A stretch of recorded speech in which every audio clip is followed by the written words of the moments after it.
This podcast is brought to you by San Diego County Toyota Dealers. We've got what it takes.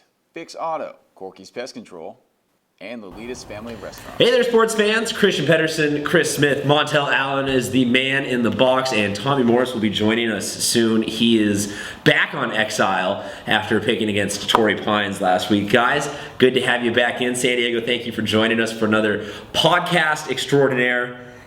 Last week was big. This week is bigger. Guys, let's get straight to it. Who are the top 10 teams in the county, Chris Smith? Well, thank you, sir. Let me start by saying quarterback Jack Tuttle, running back Sam Dixon, and Coach Hauser-led Grizzlies, they're my number 10 team.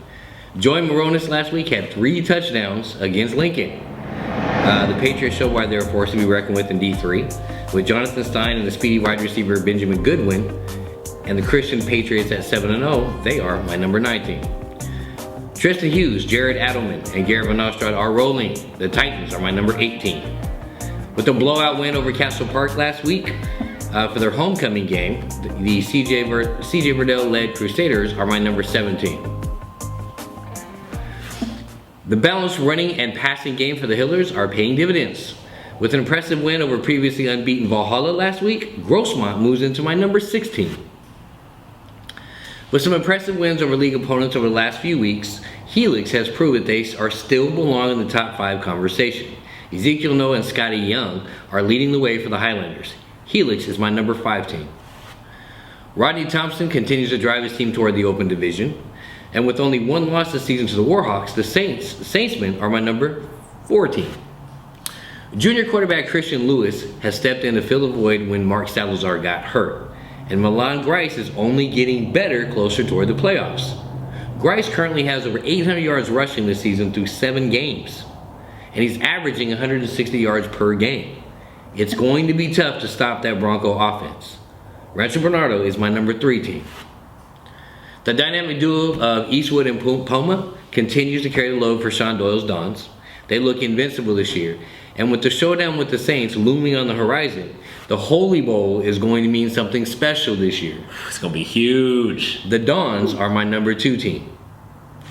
After bullying Point Loma last week, quarterback Terrell Carter, running backs Eric Buchanan, Keenan Christian, offensive lineman JoJo Follow, linebackers Samson Nua, Bryson Collins, Chris Vatola, and wide receiver Brandon Lewis. The Rick Jackson-led coaching staff is poised to see exactly where Madison is this late in the season. O-line coach Reyes has been doing a fantastic job with the offensive line, and wide receiver coach Verlaine Batofe are inspiring a quiet confidence in this team. With the leadership of the Warhawks buying into the coach's drive for success, Madison is my number 1 team. There you go. That's his top 10. Montel, how do you see it? My top 10 is a little bit different. I believe I got San Marcos at number 10. I thought they came off a pretty good win out there last week. Grady, Kyle Phillips is just racking up scholarships left and right now. One of the best receivers in the county. I got them at number 10. At number 9, I believe I have Torrey Pines. They phenomenal win last week over Oceanside. Actually bumped Oceanside out of my top 10 with that win over them. So Torrey Pines, great win. They're young. These guys are feisty. They're playing really, really good. My number 18 is, I believe Poway. I'm not sure, excuse me, not Poway. My number 18 is Grossmont. Forgive me for that. Grossmont, the Hillers. Playing excellent ball, great. Rocking and rolling. Their offense is unstoppable in the East County. They're playing great ball. They knocked off Valhalla. My number 17 is Poway. Number 16 is Saints. They're rolling on all cylinders, but they took that big loss a couple of weeks ago, but they bounced back.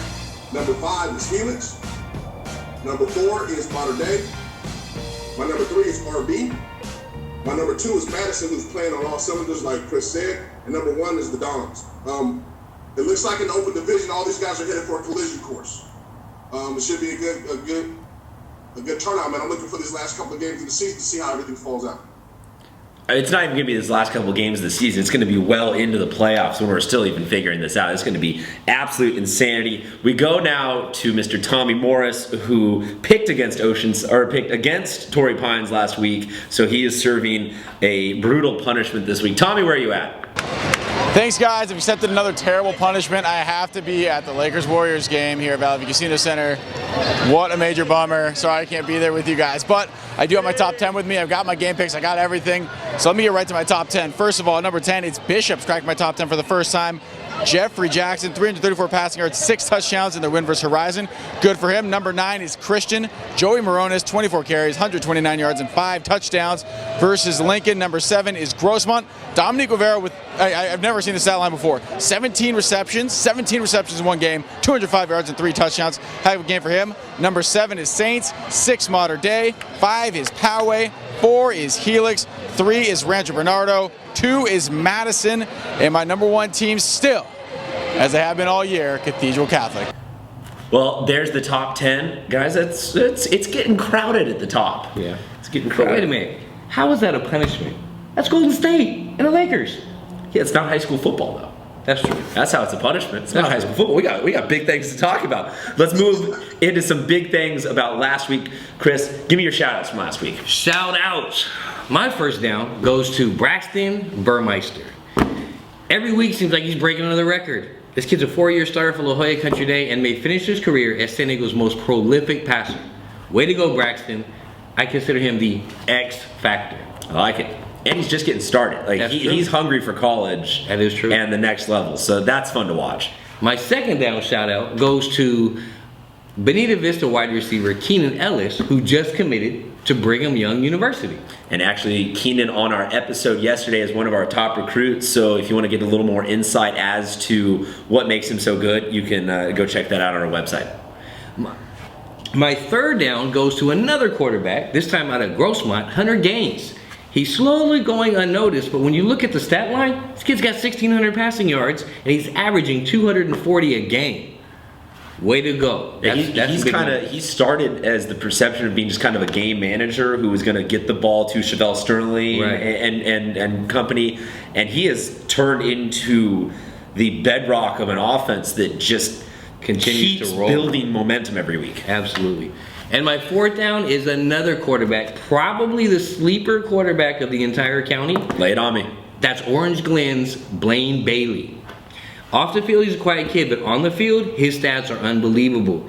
Currently, he's second in the county with 1,900 passing yards.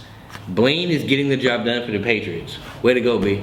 There you go. I'll make it real quick. First down goes to Bobby Wallace, Anders Tolhurst, and Santana for winning a high-scoring affair, 46-40 over Monte Vista. Wow. That one answered some questions as to just how many points can be scored in a game in regulation. Second down goes to Hayden Roach and West Hills for a bounce-back win against Steel Canyon. I think there were some questions after they suffered their first loss of the season. Is it all going to kind of fall apart? Is this going to be a couple weeks until they get it back on? They fixed it. West Hills still could be a team that flies into like a 3 or a 4 seed, plays well in the playoffs. My next one goes to Torrey Pines for getting me that dub at Oceanside, and I just want to bring up one little tweet from the Torrey Pines account where they were saying the most enjoyable thing from the game was the fact that in the start of the fourth quarter, Oceanside turned off their PA system and stopped talking during the game. So that's a beautiful moment, is when you can go there, win a close game, and enjoy it a little bit at Oceanside. So congratulations, Falcons. And my fourth down shout out goes to D'Angelo Gunter and Del Norte for a huge win over Escondido when I decided to bet the house on it. Congratulations on that one, kids. D-Lo. And Montel, I'm pretty sure you said you got a shout out or two you want to give? Yes, sir. I got a couple shout outs. So, number one, let me give a shout out to Anthony Portolo over there at Valhalla. Guy's having an amazing year at DB. I believe he has 47 tackles, 7 pass breaks, and an interception. He's playing lights out right now. I know they had his tough loss, but he's playing very, very well over there. My number 2, or second down, what you say? I got to give a shout out to Coronado and their whole team over there. Coach Tony Isabella's got those guys playing. Well, they were under the radar. No one picked them to kind of do anything, and I believe they're 5-2 or 6-1. They're playing really, really good ball right now. So a big shout out to those guys. Third shout out, Khalid Sproul over at Mar Vista. Guys on pace right now. I think they hit about 1,200 yards, 1,300 yards. He's playing at a all-time level in the South Bay. He's running the ball really, really hard. I give him much, much props. And last but not least, I have to give a shout out to Rancho Bernardo. Man, with Mark Salazar being hurt, they have not missed one beat. And Agreed. that kid, Ross, I always forget his last name. I think Ross Martin, the receiver, he's coming into his own. And Milan Bryce, he had an ankle injury at the beginning of the season. He's actually starting to step into his own role and be a leader of that team and lead them all the way. I'm hoping Mark Salazar makes it back by the playoffs in the beginning of the season. But Richard Bernardo, you got to tip your hat to those guys. Those guys are playing excellent ball without their supposed leader. Yeah, they look like a New England type system where it's just a plug and play. Just put a new next guy up, and they're just going to keep on tearing through people. That Rancho Bernardo team, when it's all said and done, is kind of reshaping the landscape of San Diego high school football as to who is the predominant powerhouse that you look at, and they're taking it.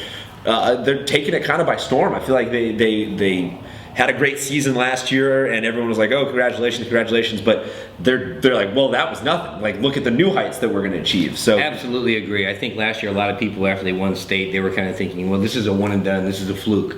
That's no fluke. Coach Hughes and the Rancho Bernardo Broncos are duplicating the success they had last year, and they're taking it to higher levels. So let's talk about. I think we should get into a different one. That whole county in that area. Football is elevated. Guys, we got Poway, Rancho Bernardo over there. Mount Carmel, just a little west of that. That whole little just area right there, that football has elevated 10,000% from the last couple of years.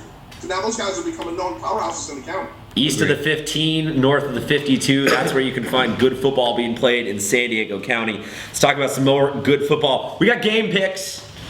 Guys, let's take a look at the scoreboard. Now, granted, this is a little wonky because we started breaking the rules last week and letting pundits that are in last place just make up things on the fly. But we're back to normal game picks this week. First game, Coronado at Clairemont. Chris? The rushing attack led by senior Dan Komorowski. I love that name. For the Islanders, there's too much for linebacking crew at Clairemont. I'm taking Coronado. Montel? Coronado's defense, I think, is just a little bit too strong for Clairemont. Like I just mentioned it before in my shout-out, they're playing good ball right now. Very, very strong. They're looking good going into the playoffs. I got Coronado. Tommy, how about you? Guys, in this one, I got the Islanders guy I want to talk about, Dan Komorowski. I'm probably saying his name wrong. I apologize. We got 601 yards, 10 touchdowns, only 6 games this season, so give me the Islanders. So guys, I'm going to make it a clean sweep. I'm going to go with Coronado. I think the Islanders have it in them to win this one for us. Well, there it is, Clairemont. You know the deal. We all for Pignado. We expect to hear from you on Twitter if we're wrong. Yeah, we'll send Tommy out to another punishment at a Golden State game or something like that. Our next matchup, Patrick Henry at University City. Chris. First of all, this game has league division title implications. Both teams are 2-0. The matchup of this game is going to be Casey Granforce versus Dominic Sibbles. Early in the season, I took Patrick Henry against Bishops, and that was not pretty. But I'm doing it again. Let's go, Patrick Henry. There you go. We've got a commitment video. He's committed to play at Patrick Henry next season now. Montel, how about you? I'm going to go against Chris on this one. I'm going to go with UC on this one. I think University City has a great defense. And I believe that Patrick Henry is Patrick Schools. He's been all offensive right now. They get him the ball. He does dominating things. It's going to be him. He has to have a big game in order to do it. They got to get him the ball. I think the defensive line for UC can get to him before that. I'm taking UC in this one. I will take University City in this one. I want to talk about super sophomore Casey Granforce, who has 578 yards and 7 touchdowns receiving already this season. So I am going to go with the Centurions. I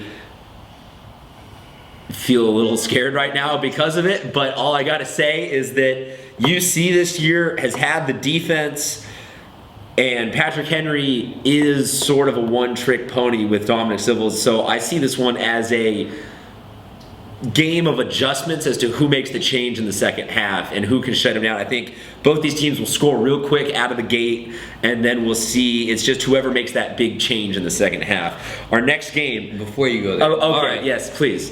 To all my Patriots out there, I'm the only one that stuck up for you guys. Go out there, give me the dub, and let's get this thing done. Not like anybody takes it personal. Next game, Mission Bay at Morse. Chris. Woo! Running game, running game, running game. Yeah, this game's gonna last about 45 minutes. I got Martell Irby versus Kenyon Sims, two of the top underclass running backs in the entire San Diego County. But I think Morse has got too much team speed. I'm taking Morse. Montel? See, I hear Christian. This is a coin toss for me. Mission Bay just faced a team just like this, almost mirror with Lincoln, and they got blasted. I have faith. I think Mission Bay will make the right adjustments. I'm gonna go with Coach Carter. That's my man. I think he'll make the right adjustments. They'll be able to score. I'm gonna take Mission Bay, but I wouldn't be surprised if Morse beats them. Tommy, how about you? Mission Bay at Morse should be a tight game, but I'm going to take the Morse Tigers. I like the rushing attack. I like Dak Irby's younger brother, Martell Irby. Bigger version of Dak, much thicker. I'm going to go with the Morse. Okay, I'm gonna go ahead and round this one out by picking Morse. I gotta just go with what I have physically seen this year, and that is a Morse is a running team, and Mission Bay has been run on. I know, like you said, Montel, they are probably gonna make some great adjustments for it, but I have tried to pick against the film before this season and been catastrophically wrong. So Morse it is. Next game, down in the South Bay. This one a battle of the O's, Otay Ranch at Olympian. All right, I'll start off. Quarterback Christian Zamudio and wide receiver Devin Lloyd almost pulled out an upset over Modern Day a couple weeks ago. I'm going to go ahead and say this week they do it. I'm going to take Otay Ranch over Olympian. Montel? Hey, Chris took the words out of my mouth. I think Otay Ranch right now is on a high. They think they're playing good. They're playing at a great level. Olympian to this year, their only really big win, Olympian, is Santa Fe Christian. After that, they've been playing kind of up and down, not consistent. I think Otay Ranch slays the wood. I think the defense gets after him. I'm picking Otay to win the battles of the Olay. How about you, Tommy? I'm going to go with the Eagles on this one. I'm going to go with Olympian in this game, Olympian. So Montel, you mentioned that this is a Otay Ranch team that is playing their best ball right now, and this is an Olympian team that has kind of hit that mediocre stride. I see this though as the opportunity for Olympian to start closing out the season hard. I think they've got the physical nature up front that's going to give them a little bit of push offensively and limit the amount of time that Zamudio has to get the ball to Devin Lloyd. So I see Olympian winning this one by the skin of their teeth. That's not really fair. You say a little bit of push offensively. There's only one guy he's talking about. That's Dominic Godino. Yeah, because he gets three guys with him. When you drive a Mack truck up the center of the field, got love for you, Dom. Next game, San Marcos, La Costa Canyon, Chris Smith. All right, here goes the trifecta. Oh, the trifecta. Yes, Bryson Boland, Tyler Rogers, and Kyle Phillips. They are the perfect trifecta on offense. LCC defense cannot stop all three of them. I don't think they have enough to stop the high passing offense of the Knights. I'm taking San Marcos. How about you, Montel? You know what, man? I'm picking San Marcos. But I got a question mark on this pick. They play so up and down. In LCC, they're hitting that, like you said, that mediocre stride. We don't know where they're at right now as they fall in. I don't know where they're going, and I still don't know where they fall in. I know where San Marcos is at. San Marcos is playing pretty good ball on their way up. Cal Phillips and Bryson Boland are like the 1-2 combination right now. Cal Phillips is basically unstoppable. Once they get him the ball, there's no one, I haven't seen anyone yet that can stop the kid. If they keep getting him the ball, I think San Marcos wins easily. But San Marcos plays themselves in a hole. They always seem like they play down to the competition and up to the big guys. So I'm picking San Marcos, but I wouldn't be surprised if LCC comes in there and creeps in one. I hope not. So San Marcos get the dub for us. How about you, Tommy? So Montel, again, I feel like you're reading my mind. You're living up here rent-free, talking about all these things. San Marcos has had some question marks with them. I went with them when they were going to Oceanside, and their offense just didn't get on the bus with them that week. So I'm going to say that because it's at LCC, I'm going to take LCC for the upset. So last game, though, and this one, much in the way that the Patrick Henry one got personal for you, this one a little personal for a different member of our staff. Bishops, La Jolla Country Day, Chris Smith, pick it. Braxton, I love you. You know that. The Tories, I love you. Coach Hines over there, love you too.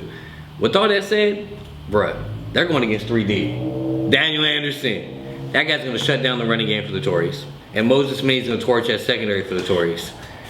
Justin Woodley's going to be terrorizing Braxton all night long. I'm taking Bishops.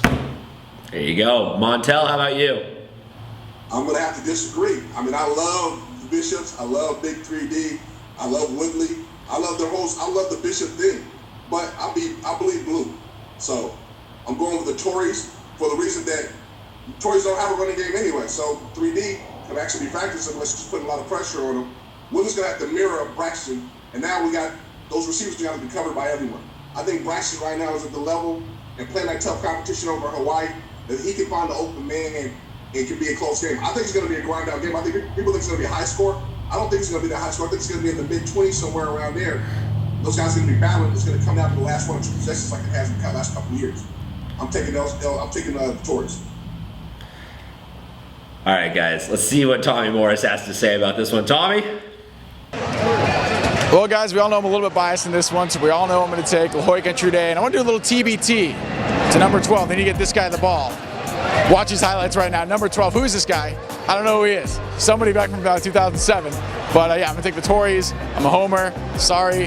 Got to take him. Wow, into the time machine we went there for a second. Now, would he have made Would he have made the cover of SDFNL back in the day? You know what's funny? I coached Tommy when he was doing that. There you go. Wow, a throwback Thursday for the ages here at San Diego Prep Insider.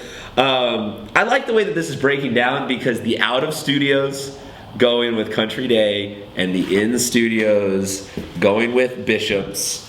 I picked against Bishops. I'm glad you bring up that Patrick Henry. I picked there, and I told him that I would never pick against them again. And you know, I don't want to be hearing from their coaching staff and their players and whatnot, being like, "Oh, you picked against us."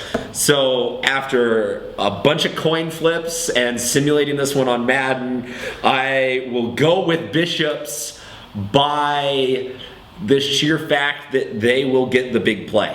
Like Montel said, in the mid-20s, I can see this one almost being like a punt return or something like that, sets up a score early, and then both teams just end up going back and forth, and just the game they run out of time for someone to make another big move. I totally agree with you. I think this is going to be one of those games that one big play is going to be the big difference in the whole game, whatever it may be, or that one big call, or that one drastic, whatever is going to be the one thing that really defines this game. Both are solid on defense. Country Day. You know, Brandon Gordon's played at a high level too, as well as Casey Marchiui. I hope I didn't pronounce his name. Mariucci.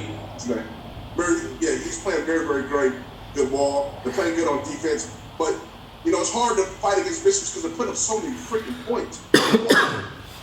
Like a track star. So this has been a collision course waiting to happen. This is their holy bowl over there in La Jolla right now. I mean, it's just fun to be for yet another week talking about big games from small schools. We now have, I think, really solidified that it's not just, oh, SFC got one big win against Torrey Pines. This is a year where all of the small schools are playing big games, and they're not just playing big games against small little schools and picking up a 9-win season trying to say, hey, look at us. Like, this game on Friday, Bishop's Country Day, is the best game in the county to go to and will be a great warm-up for the Holy Bowl. Like, this is good football to be played. So, you know, go check it out. That'll be where I'm at. I hope you guys all find your way out to a game. Before we get out, Chris Smith, any shout-outs? Let's go! Let's go, Patriots. That's all good. There you go. Montel, you got anything? Yeah, hey, absolutely, man. You know, SCNFL All-Star Games coming up on December 23rd. Invites have been sent to people. You guys got to register. We got some big-time players that are going to be a part of that game. I hope everyone comes out and supports. You know, you guys will, Prep Insider. But we're ready to rock and roll with that. You know, this postseason stuff. But let's stick to the in-season. Let's everybody play safe, have great games, and let's get ready to rock and roll for this week. Tommy, I'm sure your invite to the All-Star Game is still in the mail. How about you? You got any shout-outs? All right, guys, that's all I got. Now I'm just going to enjoy this game. I know, brutal punishment, right? I'm so sorry. I'll be with you next week, though. All right, well, that will do it for myself, Chris Smith, Montel in the little box, Tommy on his exile of woe out there at the Golden State game. Guys, thank you very much for checking in with us, and until then, watch some football, and we'll hear from you on Twitter.